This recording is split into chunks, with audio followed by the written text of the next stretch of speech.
I'm Jeff Davis, taking you on the wine road. On today's podcast, we're going to test your belief in mystical talents. Recently, I met Marc Mondavi at his home in a beautiful setting on Howell Mountain above Napa Valley to talk about his side project, the Divining Rod Wines, and his talent as a dowser, or water witch. From spending his entire life at the Charles Krug Winery to his side project to his talent discovering water underground, I said to him I wasn't really sure where to start. So let's just pick it up from the beginning. I said to him, it must have been quite an experience growing up at a winery. It was. The industry was much different. I can remember, when I was a kid, there was only 15, 20 active wineries in Napa Valley, and everybody was close. I mean, we were always going to dinner at Martini's or Chelachev's. So everybody knew everybody. Now, there's over 470 physical wineries in Napa Valley, and the new ones starting every year. And I know some of the people, but, it's not like when I was growing up where you literally knew everybody. Were your grandparents, Cesare and Rosa, still around during that period?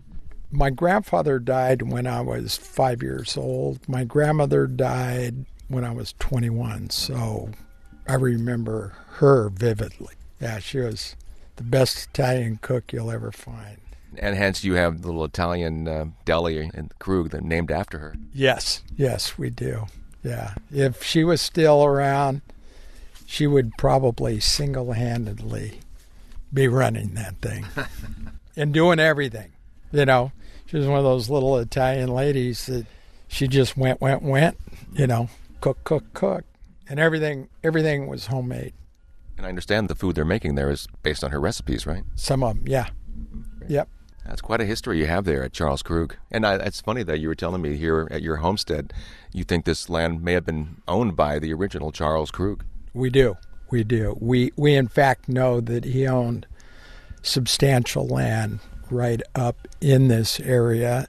There is remnants of old grape stakes and terracing that we found when we moved up here. So this very well could have been part of it, but nevertheless, we know he owned ground right here. That goes back to the 1850s, 60s? Yeah, he probably acquired it in the 1860s. Now, I was surprised to learn that you picked up this dowsing talent and started working with it as a teenager. You were quite young. I was. I dated a girl in high school whose father could do it. And he farmed a fair amount of ground around here, so he didn't do it professionally, but since he farmed a number of properties, everybody was always looking for a well, so he would go and douse it for his clients and some of his personal properties. One day, they lived on a vineyard, so I was over there for dinner. And one day he grabbed me, he goes, "Come on, I want to see if you have it." So we went out, and he used willows. I walked along, and sure enough, the willow bent down, and he goes, "Yeah, you have it." Well, I never thought anything of it. And when I got out of college, we needed to find a well. So the go-to guy who literally had witched property from Calistoga to Napa for 50, 60 years, Lori Wood. And so I called Lori up. His real name's Frank, but we all know him as Lori. Okay. And I called him up and I said, "Lori, we need to find a spot for a well down in Yountville." And he goes, "Well, I can do it on Saturday." And I said, "Fine, I'm available." And I said, I have the ability. I just don't know what I'm doing. So he said, "I'll teach you." Huh. So I spent 15 years on and off. I'd go out with him on a weekend occasionally and douse with him. Sometimes he'd do 3 properties in a weekend, and because he was a farmer. He managed ranches for people and farmed his own ground. So, Monday through Friday it was doing the farmer routine, and then on Saturdays or Sundays he'd take a few hours and go douse for people. And so I did it, and he did it professionally. He charged. And I would only do it for family and friends. Never charged them. Yeah. Give me a bottle of wine or the beer and I'm good. So I was doing it, You make it sound like it was more inherent than a learned skill. It is. You either have the ability or you don't. And believe it or not, as many demonstrations as I've done, about 50% of the people have some ability. Now, out of that 50%, there's probably less than 1% that have the strong ability like I do or Lori Wood does. So, but, Lori taught me a lot of the ins and outs, and then I learned a few little nuances myself through trial and error, and the proof's when you drill it and find out, Right. I tell them how deep and how much water, and then when they drill it, and test it, then I find out, okay, I was pretty close, or I was out in left field somewhere. I was going to ask you if you have a success rate, what your percentage rate might be, like a baseball player. What's your average? I've never hit what I would call a completely dry hole, but I've done some where, I've missed my estimate, by quite a bit. It could be I underestimated, or it could be I overestimated. This one, I did our ag well on this property, and I was within 10 gallons a minute. We had 160 gallons, and I was predicting 150, and wow. After it tested out, it was 160. Now, can you tell by the feel, the pull of the rod? I ask them questions.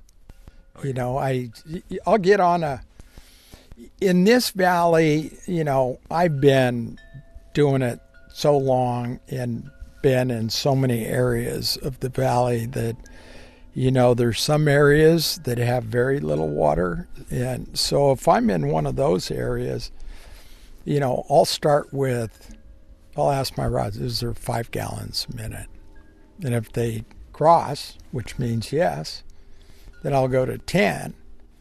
And if they don't cross, then I'll start backing down. And if I'm in the Yountville area, it's big water. I'll start down there at 100 gallons a minute. But I know there's, in most areas down there, there's way more than 100 gallons a minute. So when you say you're talking to them, you're talking to your rods. I do, yeah. I ask them. I physically ask them. And they respond. Question, and they respond. So you are a water witch, aren't you? Yeah. And, I learned, this trial and error, but I learned I get on a piece of property, and first thing I'll do is I'll just start walking, and I'll find an underground stream. So I learned to ask, after I find the first stream, I ask my rods, is there bigger water than this anywhere on the ranch? And if they cross, then I go, which direction is the bigger water? And they'll point somewhere, and then I'll just take off that way. My question is, who's answering you? Who's answering me? Yeah, I mean, you say you're talking to the rods, and the rods give you, but who's telling those rods what to do? Where is that knowledge coming from? I have no idea. The slogan for your side project, the Divining Rod Wine, is it's not just natural, it's supernatural. And that sounds pretty realistic. There's no science behind divining. In fact, it's scientists that are non-believers in this because there's no science. There's no they can't prove that it works. They can't prove that it doesn't work. Sounds like you've proved it. But, I believe in it. I would never buy a piece of property without finding out if there's water. Are you charging now for it? Yeah. Okay. I charge. Oh, yeah. Can you give me an example of your dowsing talents here on your property? Yes. As a matter of fact, I'll grab my rods and I'll show you because there's an underground stream right over here. And we'll do so after the break. I'm talking with Marc Mondavi of Charles Krug Winery and the Divining Rod Wines, and he'll put his rods to work next as On the Wine Road continues.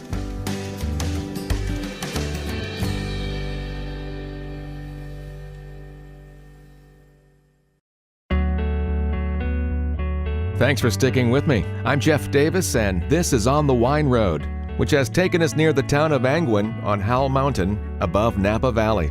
I'm talking with Marc Mondavi, and in case you're wondering, he was the nephew of Robert Mondavi and the son of Peter Mondavi Sr., who was Robert's brother. In the last segment, we were talking about Marc's talent as a dowser, which led to the name of his side project, the Divining Rod Wines. Now we're going to walk his property to find water. Of course, he already knows where the water is. This was for my benefit so I could see how the rods work.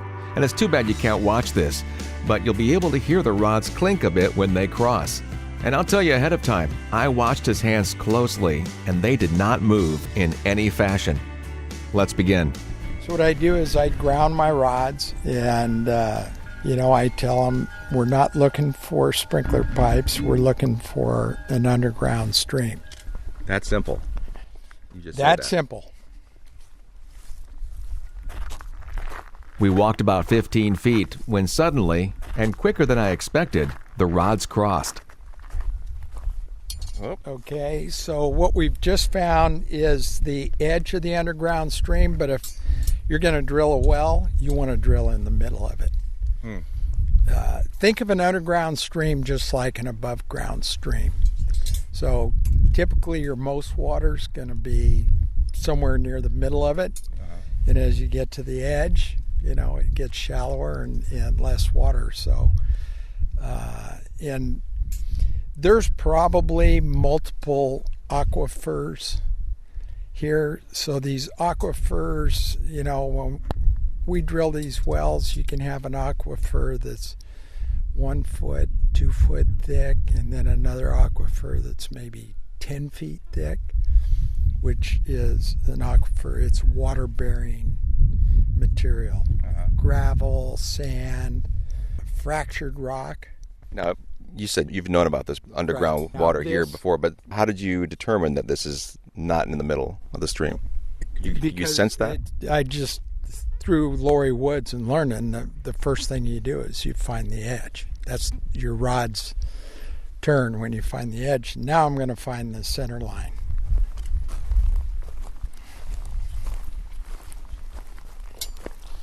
So if I was going to drill, I would drill here. Actually, I would drill in a spot that's most convenient. I'd find it. But we want to know, okay, which way's the water flow? So, you just asked the questions and they just turn to the left. So what I would do is, let's say I determine I'd walk the property, this is the best stream, but I would, since the water flows that way, I would go down to the far side of the property, try and find this stream, because possibility you'll find more water there than you would here.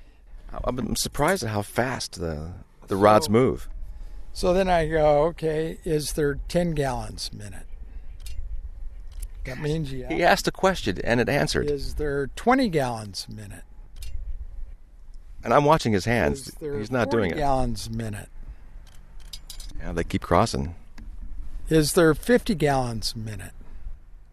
Oh, that seemed to go a little slower. Is there 60 gallons a minute? Nope. Is there 59 gallons a minute? 58, 57. Wow. And there they crossed. And I got to find out how deep. Is there water 100 feet? Yeah. Yes. Is there water 200 feet? Yes. Is there water 300 feet? Is there water 400 feet? Is there water 500 feet? Somewhere between 4 and 5. So we'll backtrack. Is there water 490 feet? 480 feet? 470 feet? 460. Yep. Yeah. I would recommend drilling to 500.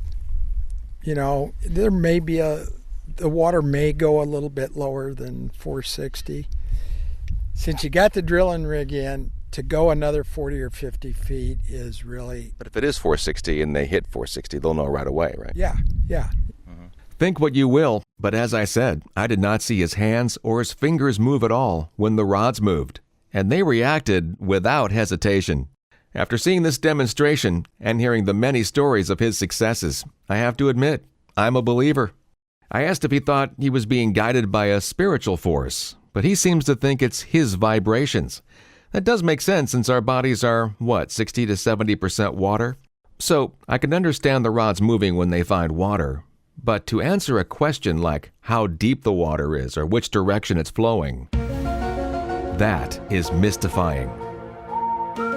At this point, it seemed natural to broach the other topic for being there, the divining rod wine. We had decided that we were going to come up with a mid-priced line of wine. So yeah, it's quite affordable. Yeah, it's it's $10 to $15.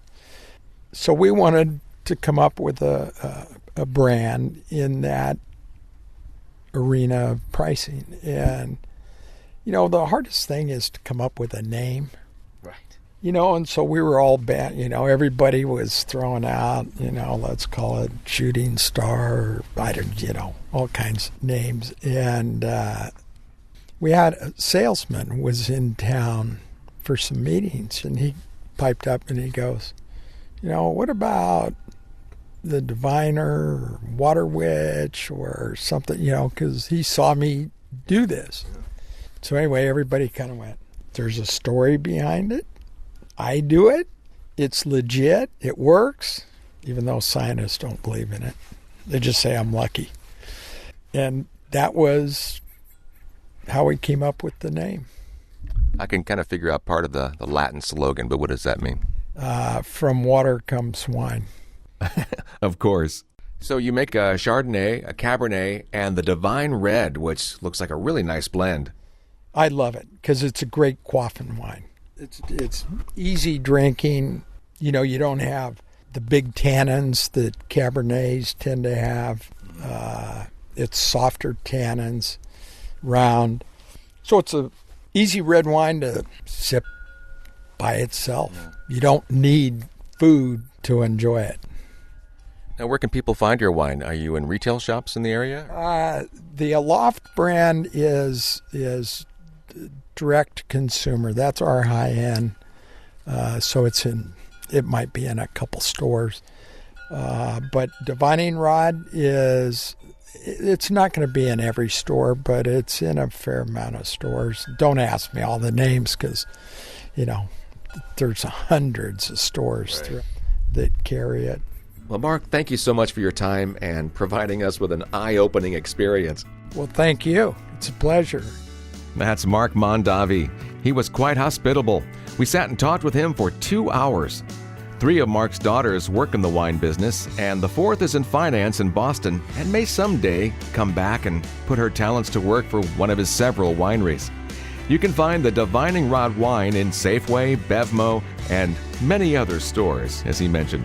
And they're reasonably priced, from, say, $12 to $16. I'm Jeff Davis. Thanks for listening to this edition of On the Wine Road.